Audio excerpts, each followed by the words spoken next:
This bench is one of my favorite I made in a while, and I've made many. It's made from a 2x6 as a top and 2x3 lumber for the rest. It's a style that is a sure sale on the marketplace. This video is brought to you by Reolink, whose security cameras I've had around my property for the last few months. I'll show you more later while doing some more boring parts of the build, but for now, let's get started. The 2x6, I just cut it in half before bringing it to the joiner to make a perfect bench top. I can remove many layers here because my final bench top will be around 1¼ inches and I've got 1/4 inch to spare.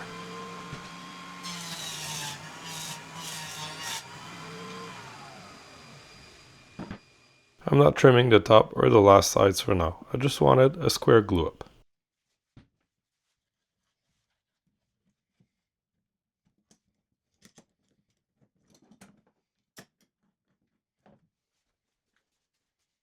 Now, while this dries, let's get the 2x3 parts ready.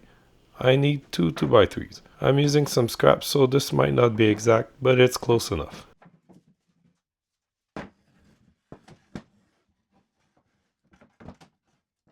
I'm cutting it into 32-inch parts, which is 1/3 of a 2x3, and discarding that last part that is really bad.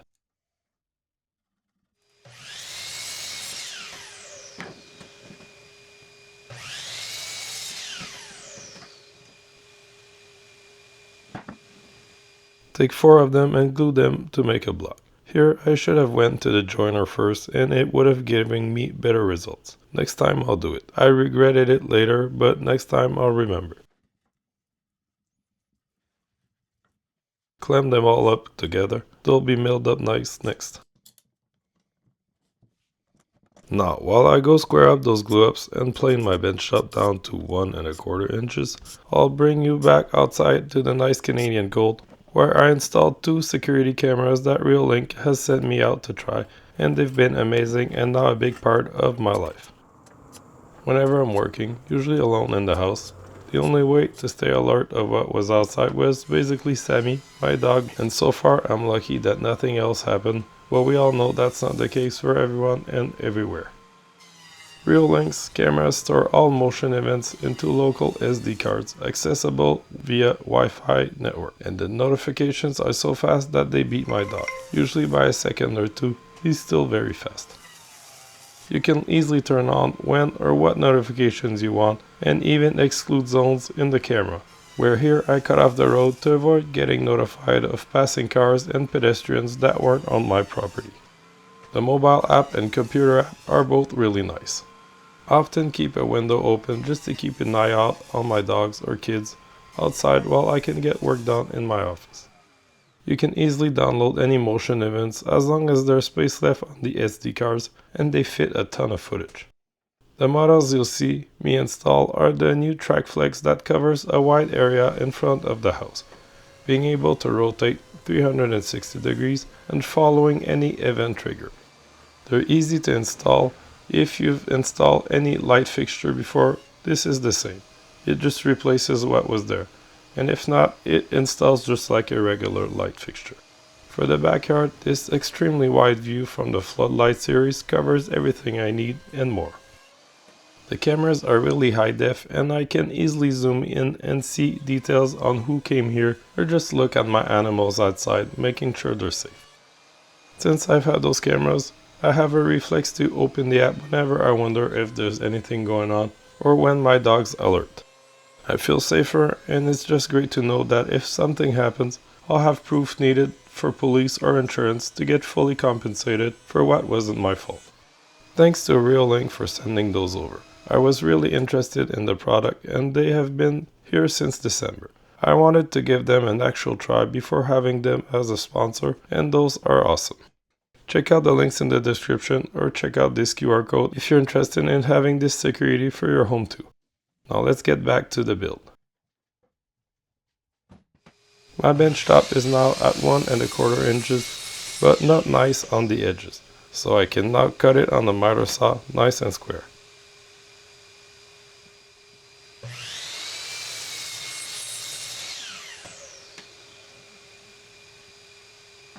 For the legs, now that they're square from the joiner, I cut them on the table side, removing a bit on both sides so they're about equal in the middle. This is the crack that I said earlier I should have used a joiner. Next time I will, it'll be nice and perfect. Now, I took the rest of the 2x3s and some scraps and ripped both sides on the table saw. I have too much here, but I'll use it for something else. Those scraps are a bit big to make some fire starters, so I'll just cut them up to fit in the trash. At 7 degrees, I cut one of the legs and went to see if I liked the angle, which I did. So I cut the rest with the stop block to make sure they're all the same.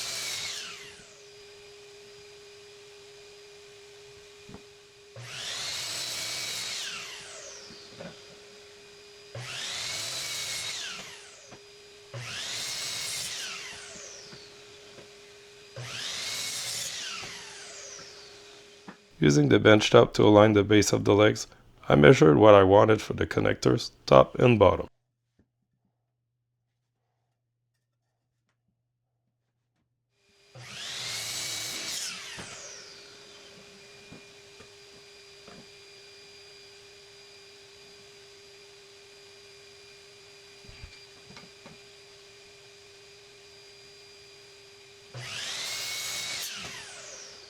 With the top one there, I measured for the bottom, about 5 inches from the feet.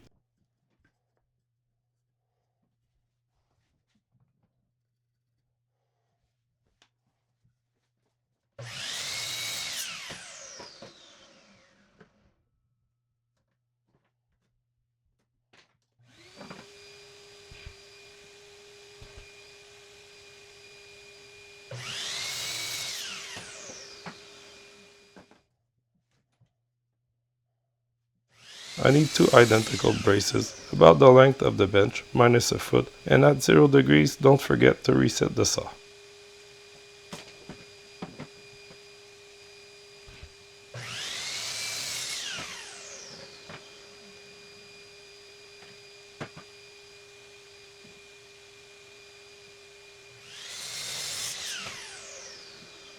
For a sleeker look, I decided to plane them down to around an inch.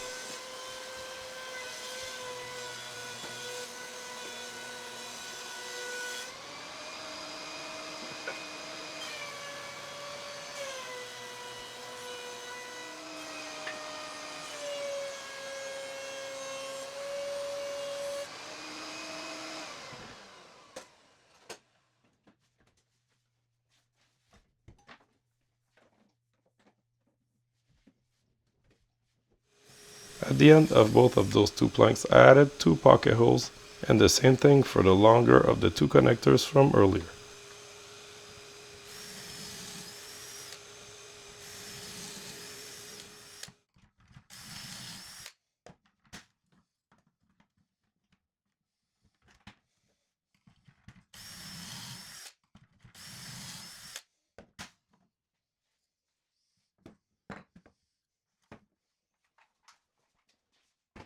Before I assemble the bench, please like and subscribe.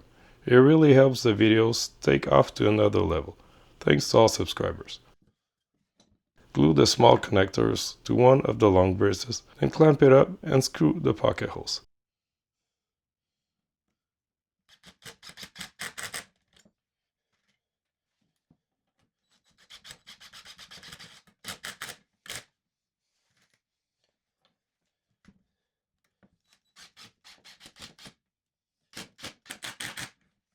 Glue the legs to the connectors and make sure they're square and flush.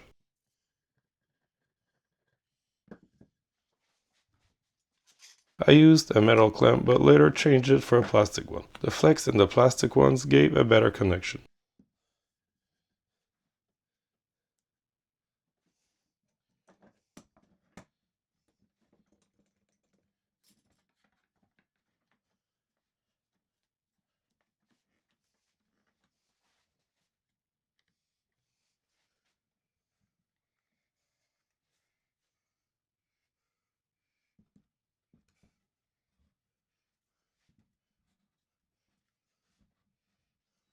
Here I didn't use pocket holes because it was too small for my jig, but I used a bit to make the same holes.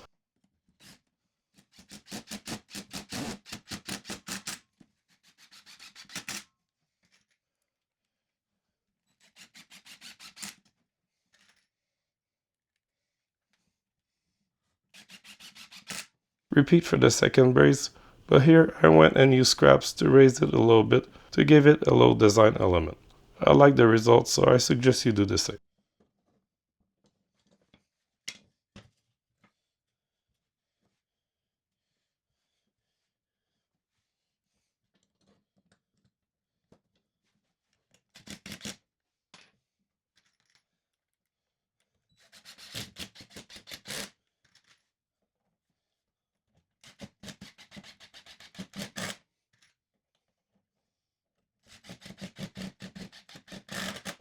Slide it from under with some glue before flipping the bench and screw it in.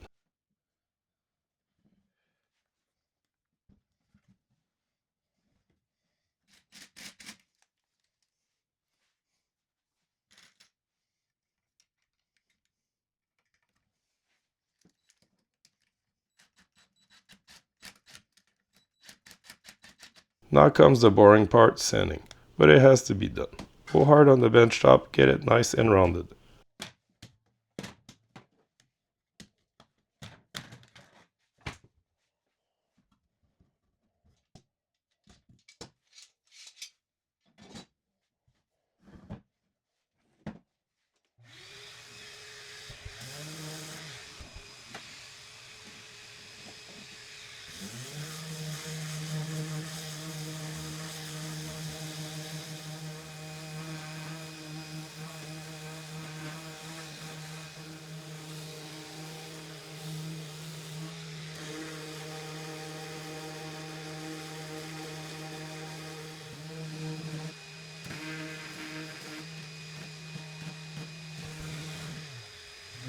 I'm going to use the figure 8 connectors I often use for this, so I'm using the Forstner bit to make holes to have it be flush.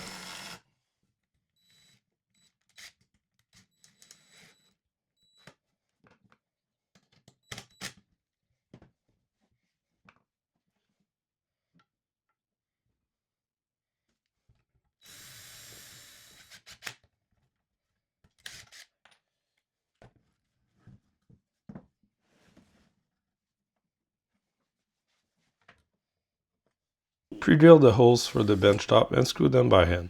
You don't want to split the top at this step.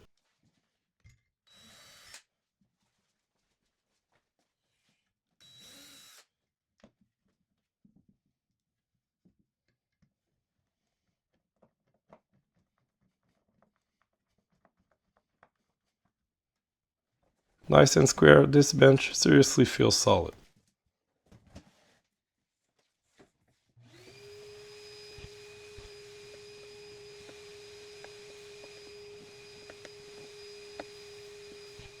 I'm using a new product today, wood showering, which is supposed to look burnt, but it just turned out jet black, which is pretty awesome too.